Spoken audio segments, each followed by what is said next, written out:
모르면 놓치는 통신지원금 최대 80만 원까지 인터넷 끝판왕에서 받을 수가 있는데요. 지금 내가 받을 수 있는 통신지원금 확인만 해도 스타벅스 커피 쿠폰을 드리니까요. 고정 댓글에서 확인해 보세요.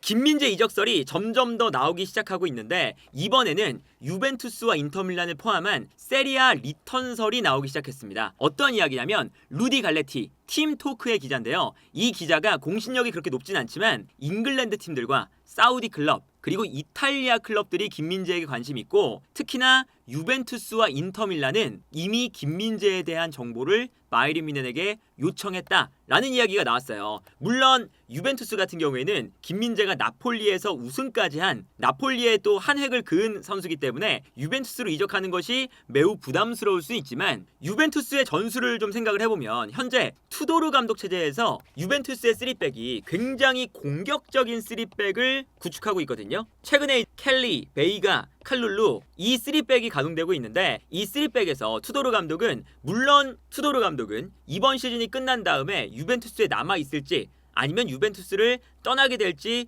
불명확한 상황이긴 하지만 투도르 감독 체제로 간다면 이 전술은 굉장히 수비 라인이 높고요. 공격적인 축구를 해요. 그러다 보니까 상대를 앞선에서 달려들면서 압박을 하게 됩니다. 그래서 이 3백을 기반으로 3백에 특히나 오른쪽 왼쪽에 있는 칼룰루와 켈리가 공격적으로 올라가서 상대를 눌러주는 역할이거든요. 그러다 보니까 이 켈리와 칼룰루 자리에서 김민재가 있다면 당연히 훨씬 더 공격적으로 달려들어서 앞쪽에서 볼을 빼앗는 이런 과정을 김민재가 잘할 수 있는 역할을 부여받을 수가 있겠죠. 반대로 뒤에 있는 베이가 요 역할도 사실은 오른쪽과 왼쪽에서 올라갔을 때 뒷공간을 커버해주는 역할이거든요. 특히나 두 선수가 동시에 올라가는 게 아니라 칼룰루가 올라가면서 오른쪽 라인에서 압박을 시작하면 자연스럽게 베이가와 켈리가 움직이면서 두 명의 센터백이 돼요. 반대로 켈리가 조금 더 올라가게 된다. 그러면 베이가와 칼룰루가 이렇게 두 명의 센터백이 되는, 그러니까 이 베이가는 왼쪽이든 오른쪽이든 왔다 갔다 하면서 공간을 채워주는 역할인 거죠. 그러니까 저 뒤에 있는 베이가의 역할도 김민재가 워낙에 공간을 커버하는 능력이 뛰어난 센터백이다 보니 유벤투스의 3백에서 좌우 센터백의 공격적인 압박에 대한 역할, 뒤에 있는 3백의 가운데 있는 선수처럼 좌우 공간을 커버하는 역할, 두 가지 모두 김민재에게 적합해 보이는 역할이긴 합니다. 예를 들면 바이에른 뮌헨에서 김민재가 수행하는 역할도 이런 거거든요. 앞쪽에서 상대 공격수가 내려와서 볼을 받을 때 중계화면에 현재 김민재가 없지만 공격수가 내려와서 볼을 받는 순간 김민재가 어느샌가 뒤에서 튀어나와서 상대를 앞에서 눌러주는, 그리고 여기서 볼을 빼앗으니까 바이에른 뮌헨이 수비 라인 올리면서 볼을 빼앗아서 다시 공격을 하는 이러한 형태가 되죠. 그래서 투도르 감독의 아주 공격적인 수비 성향과도 김민재가 일치하는 부분이 있고요. 예를 들면 이렇게 이 장면은 옆에 있는 센터백이 순간적으로 경합을 하다가 볼을 흘리는 장면이에요. 그러면 김민재가 올라가서 압박하다가도 뒤에 공간이 발생하면 빠르게 이 공간으로 뛰어나가면서 뒷공간을 빠른 스피드로 커버하는 이런 역할도 김민재가 굉장히 많이 합니다. 이 장면도 마찬가지죠. 이 장면도 왼쪽에 있는 수비수가 올라갔을 때 여기서 상대 공격이 뒷공간으로 이제 볼을 떨어뜨려주는 이런 형태인데 이때도 김민재가 가장 뒤에 있다가 왼쪽으로 빠지는 볼을 달려나와서 끊어내는 이런 장면이에요. 그래서 공격적인 수비 그리고 뒤에서 좌우 공간을 커버해주는 역할, 이런 것들은 투도르 감독과 어울려 보이는데 문제는 뭐냐면 투도르 감독의 전술에서 왼쪽과 오른쪽 센터백 이 자리는 김민재와 그렇게 어울리는 자리는 아니에요. 왜 그러냐면 기본적으로 3백을 만들었을 때 여기서 켈리와 칼룰루 이 두 선수는 풀백도 가능하고 센터백도 가능한 선수들이거든요. 일부러 이렇게 풀백과 센터백을 가능한 선수들을 3백의 오른쪽과 왼쪽에 배치해요. 왜 그러냐면 공격을 할 때 예를 들어서 오른쪽에서 공격이 시작한다. 그러면 가장 측면에 있는 오른쪽 윙백이 볼을 받는 순간 칼룰루가 올라가서 공격을 도와주기 시작합니다. 이때 안쪽으로 언더래핑을 하거나 아니면 윙백이 가운데로 볼을 몰고 들어오면서 가운데로 들어가면 이때 오버래핑을 하기도 해요. 그러면서 순간적으로 숫자를 늘려주는 역할인 거죠. 반대편도 마찬가지입니다. 반대편도 켈리가 왼쪽에서 공격이 전개될 때는 왼쪽에서 윙백이 안쪽으로 약간 들어오면 오버래핑을 하고요. 윙백이 넓게 움직이면 가운데로 들어가서 언더래핑을 해요. 그러니까 켈리와 칼룰루는 풀백의 역할도 동시에 소화를 하는 거라고 볼 수가 있겠죠. 예를 들면 이런 장면입니다. 이 장면을 보면 3백이 만들어져 있고요. 오른쪽에 있는 칼룰루가 오른쪽에서 맥케니가 공격을 전개하기 시작하니까 오른쪽으로 달려나가기 시작합니다. 그래서 오른쪽 공격이 이루어질 때는 3백의 오른쪽 센터백이 달려나가면서 공격에 가담을 하는 거예요. 그래서 아예 오른쪽으로 돌아뛰면서 마치 풀백처럼 2명의 수비수만 남기고 오른쪽 수비수가 끝까지 올라가서 오버래핑을 합니다. 그리고 이때 오른쪽에 있던 선수가 가운데로 들어가면서 수비를 안으로 끌고 움직이다 보니까 그 순간 칼룰루가 뒤에서 올라오면서 이 공간을 쓰는 거죠. 센터백의 오버래핑을 이렇게 쓰는 감독이 투도르 감독이고 이 공간으로 이제 패스가 들어가게 됩니다. 그리고 여기서 칼룰루가 볼을 잡은 다음에 멈추는 게 아니라 다시 수비수가 본인에게 끌려 나올 때 뛰어 들어가는 선수가 또 있어요. 그래서 이쪽으로 패스를 보내줄 때도 있고 아니면 가운데 있는 선수에게 이번에는 패스를 전개하는 측면에서의 역할도 수행을 합니다. 그리고 가운데로 볼이 전개됐을 때 가운데에서 볼을 받은 선수가 반대편으로 전환을 하거든요. 근데 전환을 했을 때는 또 재밌게도 센터백의 왼쪽에 있는 켈리가 올라오기 시작합니다.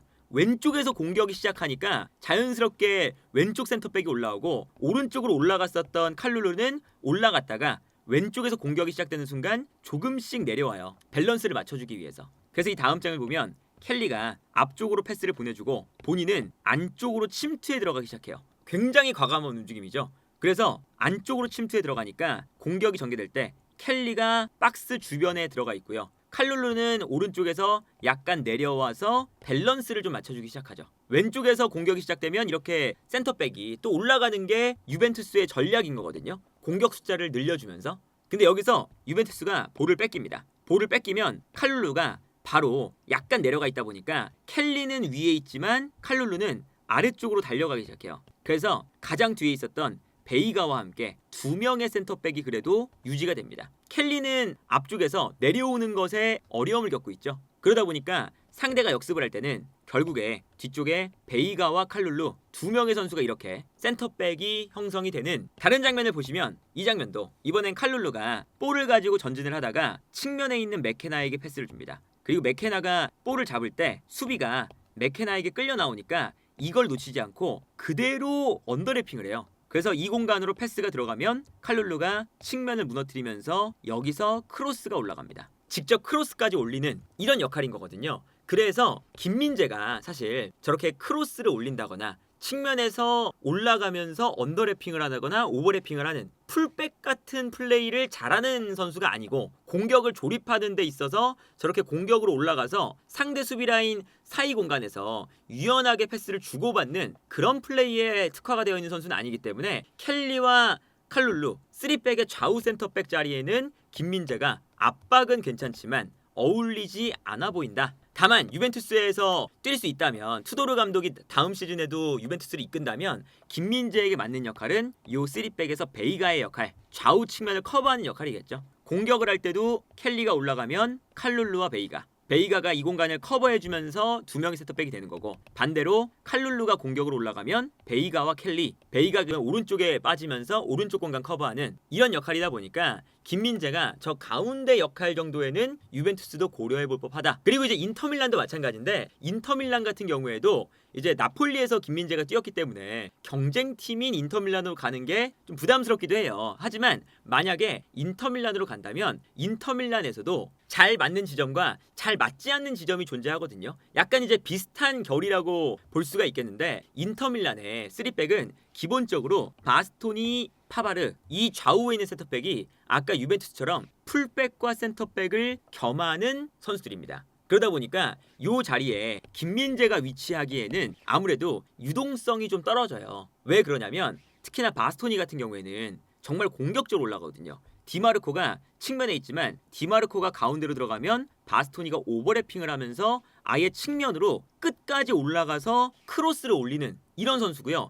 상황에 따라서는 디마르코가 넓게 위치할 때 미키타리안이 올라가면 바스토니가 올라와서 미드필더를 봐줘요. 반대편에 파바르도 마찬가지거든요. 파바르도 둠프리스가 공격적으로 올라가면 둠프리스가 올라갈 때 파바르가 측면을 커버하는 이런 역할도 하고 바렐라가 올라가 버리면 미드필더가 되기도 하고 둠프리스가 가운데로 들어가면 본인이 오버래핑도 하는 유동적인 역할이에요. 그러니까 사실 여러 가지 측면을 생각했을 때도 파바르와 바스토니 자리에는 김민재가 뛰기가 어렵다. 다만 이 아체르비의 자리에서는 아체르비가 이제 나이가 좀 많아지기도 했고 워낙에 이제 이번 시즌도 챔피언스리그 결승전 가는데 핵심적인 역할을 수행했던 수비수지만 기본적으로 요 공간을 커버하는 역할이기 때문에 김민재가 아까 유벤투스에서도 3백의 가운데 그 역할을 인터밀란에서도 요 자리에 부여할 가능성이 크다. 그리고 실제로 아체르비의 대체자를 이제는 구해야 되는 시점이기도 하고요. 그리고 애초에 인터밀란은 굉장히 독특한 팀인 게 아체르비와 파바르 바스토니가 빌드업을 할 때도 바스토니와 파바르가 좌우로 움직여요. 대신에 차라노글루 같은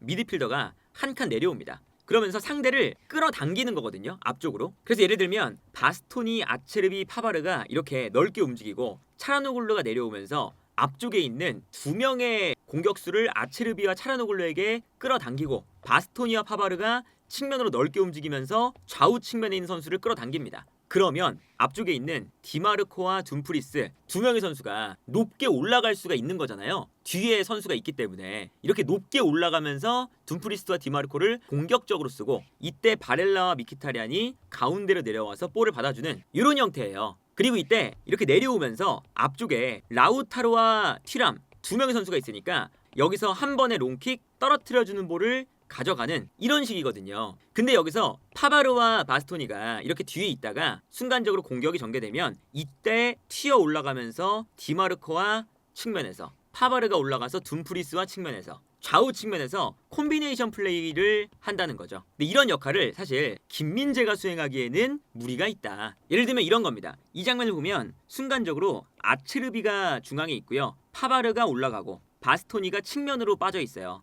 그러면 미드필더 한 명이 내려와서 이렇게 4명의 센터백처럼 구성이 되는 거죠. 3백에서 4명의 센터백이 되는 거고 여기서 이제 파바르와 바스토니가 올라가서 공격에 가담을 하기 시작하는 거예요. 근데 요 역할을 김민재가 하기에는 완벽하게 거의 풀백의 역할이다 보니까 김민재의 특성상 이런 역할을 맡기는 좀 부담스럽다라는 거죠. 이 장면도 이게 바르셀로나전인데 여기서도 바스토니가 볼을 가질 때 디마르코가 측면으로 빠집니다. 그러면서 수비를 디마르코 쪽으로 끌어내요. 그리고 바스토니도 본인에게 이제 수비가 붙으니까 앞쪽에 있는 디마르코에게 패스를 주고 여기서 앞으로 달려 나옵니다. 그럼 여기서 디마르코가 바스토니에게 2대1 패스를 주는 거거든요. 그리고 여기서 바스토니가 여기서 2대1 패스를 주고받으면서 튀어나오더니 여기서 멈추지 않고 그냥 볼을 가지고 전진을 합니다. 굉장히 공격적으로 그냥 거침없이 공격에 가담을 하는 거고요. 공격에 가담을 하면서 미드필더처럼 올라가고 오히려 미키타리안이 디마르코가 뒤에 있으니까 측면으로 빠져요. 그러면 자연스럽게 바스토니가 위쪽으로 올라가면서 중앙 미드필더처럼 뛰는 거죠. 그리고 여기서 뛰어나가는 미키타리안에게 스루 패스를 넣어주는 이런 장면이에요. 이런 역할도 사실 김민재가 하기는 어려우니까 인터밀란에서도 김민재가 뛰려면 파바르나 바스토니 좌우 측면이 아니라 가운데 있는 아체르비의 역할 정도가 적합해 보이기는 한다. 그리고 인터밀란 같은 경우에는 유벤투스의 투도르 감독보다 훨씬 더 체계적인 빌드업 형태를 구성을 하고요. 그리고 아체르비 같은 경우에는 바스톤이나 파바르처럼 저렇게 오버래핑을 하거나 언더래핑하는 플레이어는 아니에요. 그러다 보니까 저 아체르비 자리에 김민재가 위치를 하게 되면 어느 정도 인터밀란도 적절하게 세대 교체를 할 수 있는 아체르비의 대체자를 구할 수 있는 그런 점에서는 매우 적합한 영입처럼 보인다. 그리고 인터밀란은 이제 트래블을 할 때부터 과거에 루시우를 영입해서 트래블의 핵심 멤버로 쓰거나 이번에도 파바르, 존머 이렇게 뮌헨에서 건너온 선수들이